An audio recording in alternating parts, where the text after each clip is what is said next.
Are you a technical professional who wants to be able to speak the language of the commercial managers? Watch this video. If you're working in manufacturing, there's a good chance that you're already good at what you're doing, which is the processes, the operations, and ensuring efficiency in the system. However, what I've found out is that many technical professionals who find themselves in operations and then later on want to move from operations to commercial or marketing environment, they kind of always struggle when it comes to how things run and how money is made in the organization. So in this video, I want to break down about 6 overlooked commercial terms that will help you to transition easily from your manufacturing or operation-based environment to the commercial environment where money is actually made in the organization. So follow me. For someone like me who started off from an engineering or technical background and found themselves in commercial environment, sometimes you may struggle with some of these terms. So the first thing I want to start with is gross margin, right? So what do you mean by gross margin? Gross margin simply means the difference between what it costs to produce the product and how much it's sold for. So for example, in the manufacturing setting, let's say it costs about 6,000 naira or $6,000 to produce a product, and then it gets to the commercial end and it's sold for 10,000 naira or $10,000. The difference is your gross margin, which is 4,000 naira or $4,000 in this case, whichever currency you use. So that's, you can say it's 40% gross margin. So whenever you go to the commercial environment and they start talking about gross margin, simply this is what it just means. So gross margin tells top management whether a product is strong enough from a commercial sense, is strong enough to support, the overhead, distribution costs, and even manufacturing costs. So therefore, if your gross margin is weak, maybe it's in the negative or is just weak or is less than the expectation, what this just tells the management is that there is no amount of efficiency you want to put in the operations that can save the product. So that's why sometimes you hear top management saying they want to scrap a product or they discontinue another line. It's not because the top management or the commercial management don't know what they are doing. It's just the fact that maybe sometimes the gross margin is weak and you're in the operations wondering why are they shutting down this line. This probably is one of the reasons why they're shutting down the line. If you want to go a level deeper than the gross margin, is sometimes you wonder maybe in the manufacturing end or in the operations, if, for example, there's a discussion about discontinuing a line, right? And you kind of think that maybe if you sell more of that product, then it will be able to cover up for the cost. So in this case, we talk about contribution margin, right? So a contribution margin just goes a deeper than the gross margin, which tells you that does selling more of this product or of this unit help to achieve the objective of the business, or does it hurt it more? So there are some situations where if you sell more volume of a particular product, you go deeper and deeper into negative gross margin, right? So if a unit of a detergent is sold, or a product is sold for, say, 500 naira or $500, right? And after removing all the variable costs, and this goes towards the factory rent, salaries, profit. So if at the end of the day, the unit sold or the extra unit sold is not able to cover this extra cost, then we say the contribution margin is negative, right? And would say that there's no point selling more of that unit, because selling more of that unit would to impact the operating profit or the gross margin negatively. So if you are new to manufacturing or operations, one of the things that you're going to be hearing most is cost of goods sold. And if you are going to be in a room where commercial managers are going to be sitting, so guys in sales, marketing, and even finance, right? So you're going to be hearing pricing a lot, like how do we price a product, right? So what price should we sell the product? One key factor that helps in determining the price is the cost of goods sold. Now, what is cost of goods sold? You'll be hearing COGS a lot, right? So what is cost of goods sold? Cost of goods sold is only telling you that what is the total direct cost of producing a product. If you're producing a unit of a product, what's the total direct cost? Especially from the manufacturing point of view, right? So the cost of raw materials, direct labor, packaging, energy, or even the machinery that is going to be used in producing that product. So all of this cost put together, is called the cost of goods sold. And this is where it gets interesting. Any small change in this COGS, cost of goods sold, can directly impact your profit margin as a business, right? So if you're somewhere sitting as in the manufacturing, on the manufacturing line, and you're thinking about how to produce more of the product, so the question you should be asking your top management in the plant is, what is our direct cost of producing this product? It helps you to have good conversations when your marketing guy pays the next visit, and you'll be able to know or even have that conversation about the profitability of the product itself. So every brand has a brand manager. You can have that direct conversation about, the profitability of that product. So therefore, if the COGS is underestimated in the analysis, pricing decisions should definitely be wrong. And this is where a lot of, technical professionals miss it. So you, as a technical professional, you can have all the engineering excellence, you can have the manufacturing excellence, the line may be working perfectly, but if you underestimate your cost of goods sold, then this is going to be underestimating your pricing as well, and it will lead to wrong pricing decisions in the marketplace. So the next thing I want to talk about is what most of you must have heard, but maybe you don't have the detailed explanation of what it is. And I understand, because even when I was doing it over like 10 years ago, I had people who were in senior management, they were already in commercial, but they had no clue what this was. So I had to organize trainings, upon trainings to be able to, educate and train people. So it's okay if you never heard about it, but it's something that is going to help you in your conversation with your managers. So market share. So this, it's very common in FMCG environment. Volume share, and then also the value share, right? So in the marketplace, unlike the manufacturing environment where it's just only you producing the line, in the marketplace, or when you go to the market, you have products from different manufacturers, converging in the same marketplace, on the shelf, or in the market, or so what market share determines is how much in terms of value or volume of your product is being sold in the market. So there's the volume and the value share. So the volume talks about how many units of the product is being sold in the market compared to competition.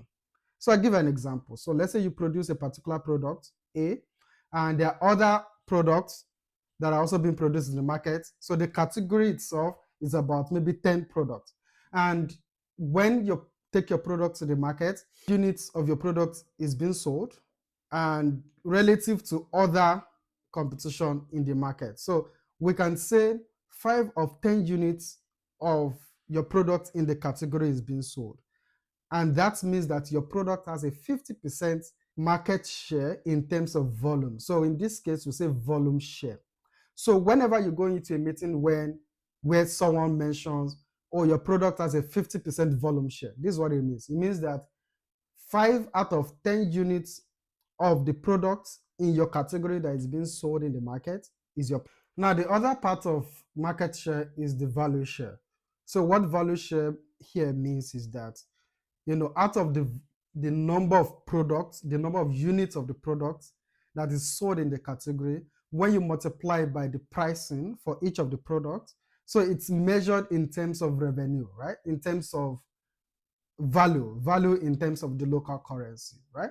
So while volume measures the quantity in terms of the unit, value measures the units multiplied by pricing. So that gives you the idea of how much revenue you're able to generate. So if someone walks into a room where you sit and they say are having 30% value share in the market, what that means is that if $10,000 or 10,000 naira worth of the product in the category is sold, so it means that your share of that 10,000 is 3,000, right? So these two concepts are quite important, and I'm going to explain. Whether you're a big manufacturer or you work within the manufacturer or you're a startup, just setting up, these concepts are very important because it helps you to measure how healthy your brand is in the market in terms of sales and marketing, right? So for example, if you sell a product and that product sells, say, 10,000 units, right? You can you can kind of be happy that you've sold the product, but relative to the category, like relative to how much you could be able to sell, you will not be able to quantify it until you know how much competition is also selling, right? So this is very important and also helps you to know whether your brand is profitable or not, because you can be selling more volume of your product and your value may be less in terms of how much revenue you are making. So you will just see that you're running the line, but you're not making the profit. So this is where these two concepts are very important. So a premium product, for example, can be selling less volume, but the profitability may be so much high. So that's why you need to be sure whether your pricing is correct and if you are selling the required volume of the units of the product in the market. So another concept that you'll most likely be hearing commercial guys talk about is share of shelf, right? So what does share of shelf mean? When you go to a supermarket, I'm talking FMCG now, or you go online, and let's even stick to supermarkets, right? You go to a supermarket and you look at a particular shelf. That shelf is a space, right? So each brand in the category occupies a particular share of that shelf. Fights over these spaces. So how visible your brand is to the consumer determines how fast your brand is able to sell. That's why a lot of FMCG brands are always fighting over share of shelf. So what is share of shelf? So share of shelf simply means the how much of physical space your brand occupies in a particular category or space. So say for example, there's a space and there are like 10 brands. If your brand occupies, like 5 spaces, it means that you have 50% share of shelf, right? So this is what it simply means. So psychologically speaking, what tells people that my brand is strong and superior, that's why I'm able to occupy this space. It tells people that I occupy this large space in the shelf because I'm more important, because I can be trusted, because it speaks premium and it speaks superiority to the consumer. So that's when you see marketing guys, they talk about share of shelf a lot. And the last thing I'm going to be talking about here is distribution. So this one you also hear it a lot if you work in the manufacturing or production line. They talk about distribution a lot. So the job of a sales guy is to ensure that the product is everywhere. But it's not just to be everywhere, it's also to be everywhere strategically. So that's why there are two concepts. So there's the numeric distribution and there's also the weighted distribution. So numeric distribution tells top management how many outlets out of the total outlets carry your product. So you can be everywhere, but you may not be everywhere that is important, which is where weighted distribution comes in. So weighted distribution looks into all the stores and look at which of the stores are important and which of the categories are important and how well are your product distributed in those stores.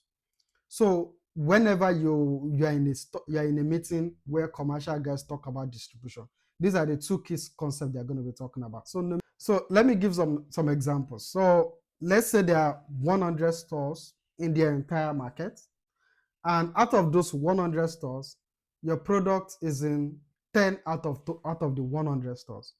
Then in this case, you are distributed 10% of the market. So it means that your numeric distribution is 10%. Now, if you want to understand what weighted distribution means, which is the most important thing, is out of the 100 stores, how many stores are actually important to your product? So the importance could be in terms of category, in terms of where people actually go to look for your type of product. Let's say 10 out of 100 is 10% numeric distribution. And then you have 10 out of 30, which is 33% weighted distribution. So you may be in a meeting where, the marketing guy comes and says, oh, we have 10% numeric distribution and 35% weighted distribution, right? So what that means is that out of 100 stores, your product is in 10 stores. And out of, like 100, out of 100 important stores, your product is in 35 stores. I don't know if that makes sense to someone. The best technical professionals are those who don't just optimize machines or processes or just stay on their laptop and design products. They also understand the commercial implications of every decision that is made in the system. So when you understand commercial terms like margins, COGS, market share, share of shelf or shelf presence or distribution, your commercial knowledge then complements your technical knowledge. And that way, when you design and optimize machines, it gives you a background and then you understand exactly what you're doing. This also increases your impact in the organization and you're able to contribute more to meet. This is how you move from a technically aware professional to a commercially aware professional. I hope this blesses someone. Please share and follow me.